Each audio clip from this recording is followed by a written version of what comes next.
Welcome to the Red Letters Podcast. In this podcast, we explore topics that can be life-transforming while delivering a message of hope.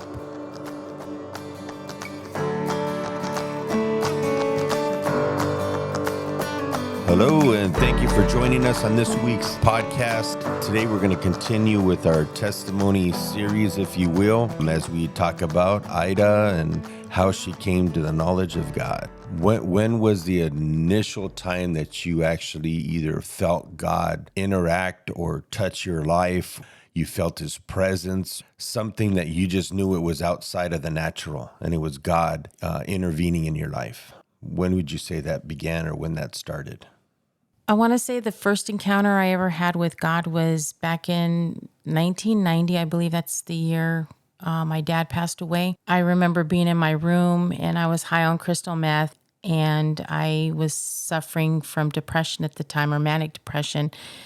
And I remember sitting at my desk, and normally I would write letters to myself or just write my thoughts on a piece of paper and or clean my room.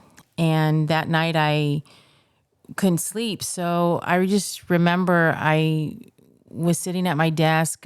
I didn't really know what to write about or anything like that, but I remember just the thoughts that came to my head at that time, where I was just really tired of suffering and thinking about taking my own life. That I remember just praying that night and asking God, or not asking God because I didn't really know of God, but I remember dropping to my knees and I remember just closing my eyes and saying, God, if you're real, if you exist, I remember just telling him I was just tired. I was sick and tired. And I said, there's got to be more to life than just this and the way I'm feeling and stuff like that. And I just remember feeling this overwhelming presence in my room, but it was a love that I can't explain. It was something that was honestly supernatural to me at the time. And I just remember crying and weeping, and I just felt like somebody holding me, and I almost felt like somebody telling me, you're going to be okay, and just feeling that presence of love. It was just a supernatural love. You know, I didn't see anybody, but I just felt this overwhelming presence, but it was good. It was just something that was, for me, the beginning of my life turning around. Were you ever introduced as a kid to God, or did you have anyone in your family? Like, were you in a Christian home? No, I grew up, my dad was an atheist. He was he was not a practicing master mason, but he was a master mason, I found out. My mom was a practicing witch. She was deep into witchcraft. And I remember at 9 years old, in elementary school, running to the library when I got a chance to look for books on demons. And I knew they were demons because, of course, you know, you watch The Exorcist and movies like that, you know, that I was introduced to at a young age. But I remember going to the library looking for books because I wanted to know about this stuff. Because in my gut, I felt it was bad, even though my mom said that she was a white witch, a good witch. I just didn't believe that, you know. It just something told me something's wrong. Anyways, that was the beginning of my search for something more greater, more spiritual. I wanted to know if it really existed. Did God exist? Is there, you know, the devil exist? And stuff like that. So that would be the beginning. It started at an early age. Do you think because grandma practiced witchcraft and you experienced that, when you felt the presence in your room, you were able to decipher, like, okay, this isn't what I've normally seen? Well, when it was a demon, of course, you knew it was, because it's just this ugly fear, this ugliness just came over you. Right. That this is wrong, you know, didn't feel right. When God's presence would show up, it was something different. It was something peaceful, something loving, something good. You weren't used to it. Yeah, and I wasn't afraid of it. And was that when you decided to give your life to God? No. What happened after that encounter? I just started searching. I remember my sister and we would church hop. I would even church hop with my younger brother. We'd go to different churches, just trying to, hear messages and things like that. But it wasn't until I want to say, I think I was 17 or 18. I had another encounter, which looking back is crazy because even the name of the person, which I was at my sister's shop, and it was at night, maybe, 9 o'clock, 9 o'clock. And I was waiting for my sister and my brother-in-law to come pick me up. And I remember sitting down and this guy walks in, very clean, olive skin, curly hair. And he came in and he introduced himself as Gabriel. And he told me, he said, since I'm here, why don't you cut me a key? And I said, okay. And then I grabbed the key and I cut it. And then after I cut it, and mind you, I had my dog with me too, because my dog, normally she's very protective and she's alert, but she was very peaceful in the corner laying down. So she wasn't even moving. And that was something I noticed that night too. And anyways, after I cut the key, I gave it to him and I told him how much it was. And out of the same pocket, he pulled the key. He told me, or he pulled out the exact change and he laid it on the counter. So it's not something he just pulled out of a wallet, nothing. He just pulled it out of the same pocket, put it on the counter. And I took it and I didn't think nothing of it, at the time.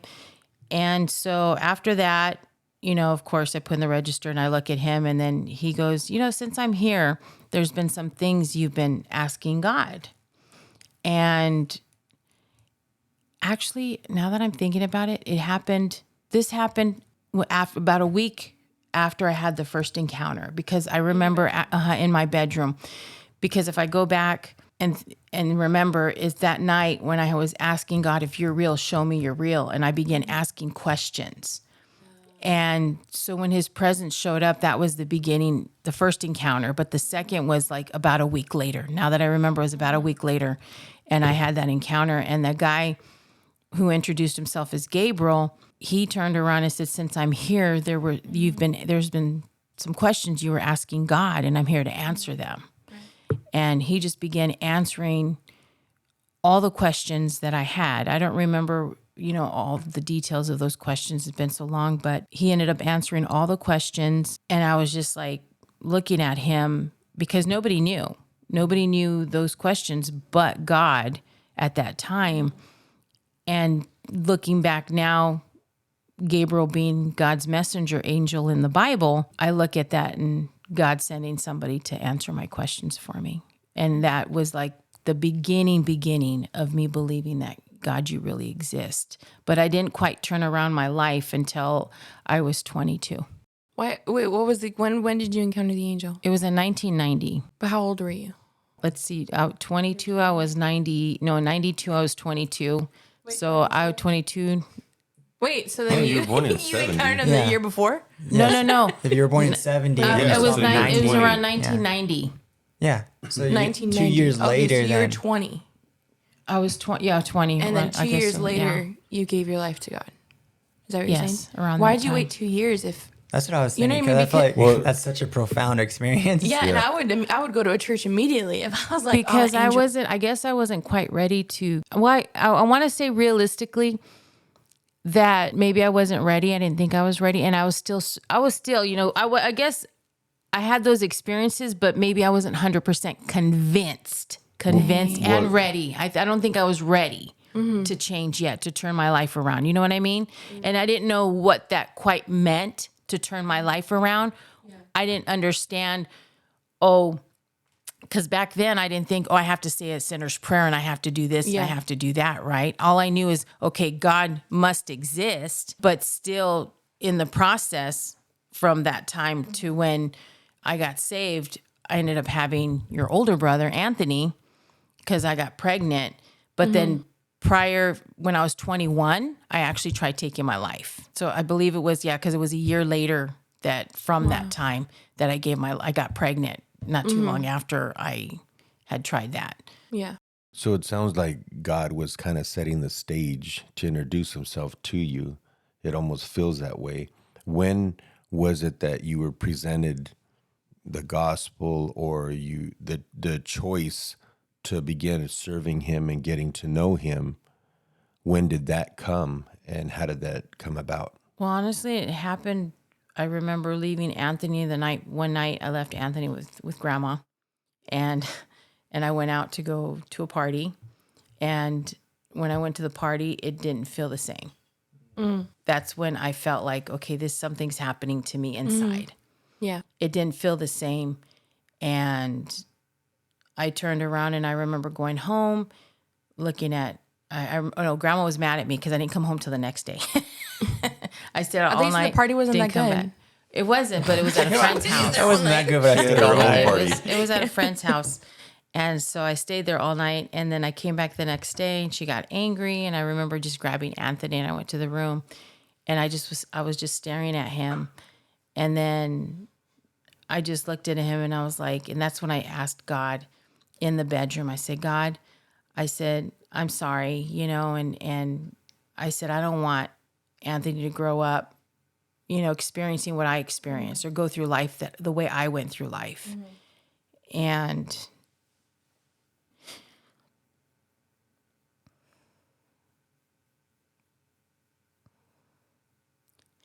I just remember grabbing him, holding him, and telling myself that I wasn't going to let him go through life the way I went through life. And it was probably a little bit after that, I think 3 months after, because Anthony was, I think 3 months, no, Anthony was 2 months old. No, 1 month old when I got saved, I believe. Or was it 3? Anyways, honestly, my time limits are not all right. Could have been 3 or whatever. But anyways, it was a little bit after. My friend Rosemary at the time, she invited me to church, her and her mom.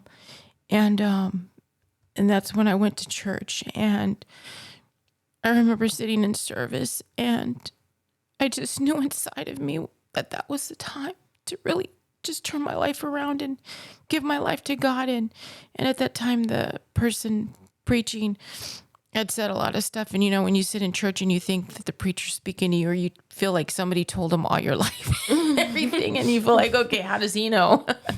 But at that time, that's when I just decided that I was all in. And I remember going up to the altar, and that night, God literally changed my life. Like it wasn't a process or anything, because I think I was just done. You were done. I was done. And I just surrendered, and God just removed the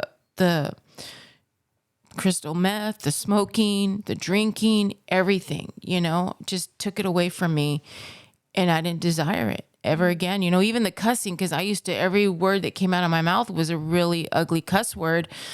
And that was my language, the F. That's why when I hear people, that's what I sounded like.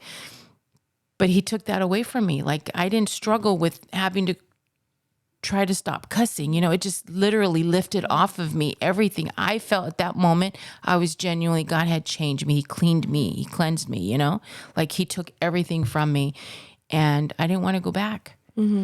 Was there any people, either close friends? I know you mentioned Rosemary and her mom and their family, but even family members that had a Christian influence on you, that, what do you call it, that served God and kind of were there to either plant seeds or lead you along the way? Well, I remember, because we were supposed to have moved to Puerto Rico when I was 7, and my aunt, who my mom named me after, she was a really strong believer and a woman that prayed and loved God. And she took me from my mom to live with her for the 6 months that we were in Puerto Rico. And her house was pretty much on top of the children's church. And then the church. Literally, you could stick your hand out the window probably and touch the church. But we lived right next door to the church. And I remember experiencing, the Pentecostal or apostolic church. I'm not sure if it was Pentecostal or apostolic, but that's when I was starting to be introduced to religion, but didn't quite understand it. And I found out later on from my cousin who was a pastor. It was her mom. She would tell me that my aunt would pray for me as a baby because I didn't know I was in Puerto Rico as a baby. So, and the same thing, my aunt took me and for some reason, my aunt loved me and she would pray for me and she would, and I really believe it's her prayers that carried me through my life to now, and I want to say my cousin who's a pastor, because she would, visit on and off. I remember as a kid growing up, she would come to the house, and every time she would come to the house, things would manifest in the house. It's like the devil knew she was in the house, and even the dog was possessed at one point. What? Yeah, Auntie Ayla? Lydia's, no, Auntie is Oh, I Tina. was It like, was a no. dog named Tina. And because I lived in a Wait, the house. Tina that's still alive, Tina? No, this was I was a. like, I don't know why dang. she loved that name for all the Yeah, dogs, I was but like, but yeah, got a it. dog named Tina. I didn't know that's And so, yeah, no, and then even when she would sleep in my room, they would manifest. They didn't want her in my room. Wow. Things would break. And I had an owl, this big ceramic, beautiful owl, and it blew up.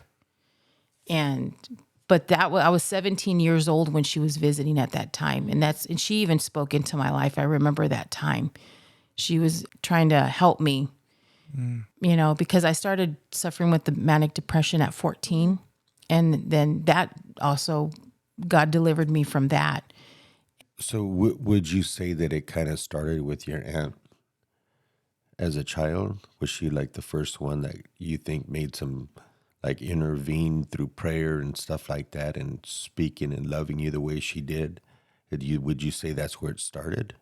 She didn't really speak into me because I was Well, I'm only saying caring 7. for you and Yeah, wanting she you. taught me a lot, like manners and how to sit appropriately and things like that. Which, with my mom and dad, we pretty much lived doing what we wanted to do. We didn't have really no discipline or structure in the home. And my dad was always working 3 jobs, and my mother was in and out of the bar, and she was doing her thing and bingo, gambling. So we had the freedom to do whatever we wanted.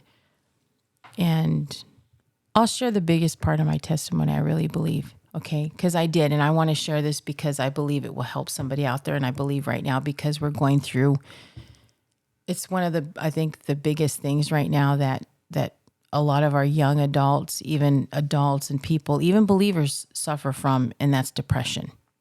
I remember, of course, 14 years old, and that's kind of like, because I started doing drugs technically when I was 11. I started smoking marijuana. And then it wasn't until I was 16, 17, that's when I got into crystal meth. But during that season of 14 to the time I got saved, I suffered from manic depression. Going to see the psychiatrist every day because it was either that or be locked up in a mental hospital. And I didn't want to be locked up, and my dad forbid me to be put in a hospital. So the agreement was for me to check in every single day because I had a death wish. I didn't want to live. And I hated life. And if I can go back and look at the root of the cause of that was probably the night that I was in the room that my mother came home drunk from the bar, and I was awake, the only person awake in the house, and I went to her room, and she had asked me for some water. I went to get water, and after I gave her water, that's when one of the demons manifested in her. So there is a such thing as possession. And I remember it wasn't funny, I've told her, Mom, you're scaring me, this and that. And And I remember my sister, when we used to church hop, she told me one day, your oldest aunt told me one day, says, if you ever encounter the devil, just say, I rebuke you in Jesus' name. And I remember rebuking it, and it would growl at me and yell at me or get mad at me. And then I remember ran and got my other sister. She came in and started yelling at my mom, look what you're doing in front of your daughter and you're scaring her. But long story short, I remember her laying on the bed and she looks up and she says, nobody loves me. And those words stuck to me because in my time of depression, I kept saying nobody loves me. And I kept saying that I didn't feel love. And even though I had both parents living in the house, I didn't feel that love that I craved that some of my friends had. But I remember, thinking about that. So I believe that was the root of just not feeling loved. And during my and I would say after my dad passed that year, my depression escalated. And during that year, and that's the year when I said I was sick and tired of being sick and tired, is because I wanted to take my life. And I was contemplating that night, maybe this is the night. And I used to sleep with a knife under my bed or pillow. And I said, one day I'm going to just, I'm going to do it. And that's when I fell into my knees and started crying and seeking God and everything like this. See, if you're real, then I need you to show me you're real, because I need to know, is there something, is there more to life to live for than this? And that's the reality of it. I was searching for more than what I said, if this is what life is like, then I don't want to live in it, right? And so that's when God began supernaturally, I believe, because for me it was supernatural, showing himself to me and helping me to see that there was more than this. And so that same year, from the time after that encounter from, I believe, God's messenger angel in the shop, shortly after I did try taking my life. And I was in the hospital and everything. And I remember when the ambulance was taking me, all I remember is telling God, again, if you're real, I don't want to die. And I remember waking up in the emergency room, them trying to pump my stomach and everything. And a week after that, in the hospital, I remember, I guess this is to me the final kind of like proof that God was real, was when a team of doctors came into my room and looked at me and said, you're Miss, at the time, my maiden name, they call me Miss Lemaire. They said at that time, you're a miracle. You shouldn't be here right now. And I said, what do you mean? He goes, well, because of what you took, you should have died. What you took should have basically exploded my liver or damaged my liver completely. And they said, because even the time in the emergency room, that was another miracle, because we were pumping my stomach and there was nothing there. And they even questioned, did you really take what you said? And I said, no, I took what I said. But God had already removed it out of my body, I believe, and I lived. And after that, later on I got pregnant, and that's when I said, okay, now I just felt like I was ready. But there was just a whole process in my life that I went through. And I believe I don't look back and regret anything that I went through, because I see where God can use me in those areas, right? So I don't have regrets that I grew up this way or that way or had these parents, because I love my mom and dad no matter what. I love them despite the environment or the household I grew in. I love them. And so that's something that I never, threw in my parents' face or anything like that, because looking back now, I see that God was already, you know what I mean? And I really believe that God even was pouring his love into me, that agape love, even prior, because to be able to protect me and to keep me from even blaming my parents, because I have siblings that blame my parents for certain things, and it's excuses for how they're living now, but I never did that.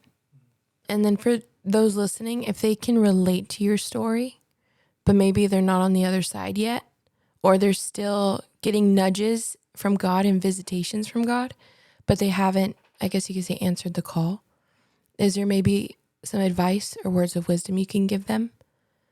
Or maybe they're even at the end of their rope and they're like, I'm tired too. What would you say to them?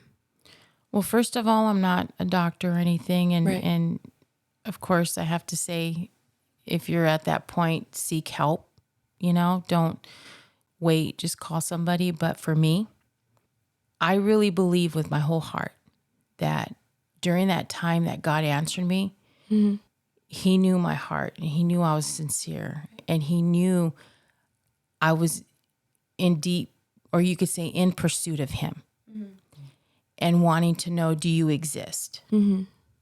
And I believe that if somebody's out there that's going through it, I believe that if you take the time and you pray and you seek out God and you pour out your heart to Him with all sincerity, I really believe He's going to answer. For me, I was searching, I was seeking, and I believe if you give God the opportunity and the chance to reveal Himself to you, He will. Right. Sometimes it could be through a person. Mm-hmm. Sometimes, just like that person that came, he was human, but I really believe it was an angel, because after he left the shop, he disappeared. He didn't come in a car, nothing. I even opened, it was a little trailer I was in. When I walked out, he was gone. He disappeared, And that was really odd to me. But I didn't think about it till later on, when I got saved, whatever. But yeah, I would encourage the person to seek help, but in the process of seeking help, seek God and give Him a chance. And I believe if you open your heart up to Him in your mind, He'll reveal Himself to you in a personal way, Mm-hmm. Thank you so much, Mama, for sharing your testimony. If there are some of you out there who are listening and you can relate to my mom, I would take your advice and seek help. That's always good, but truly seek the Lord. I heard someone say a long time ago that the Lord is the hunger and He's the food. So if you're hungry and you're searching, He will give you the food to eat. He will meet you where you're at. So just have faith and pursue Him and have hope.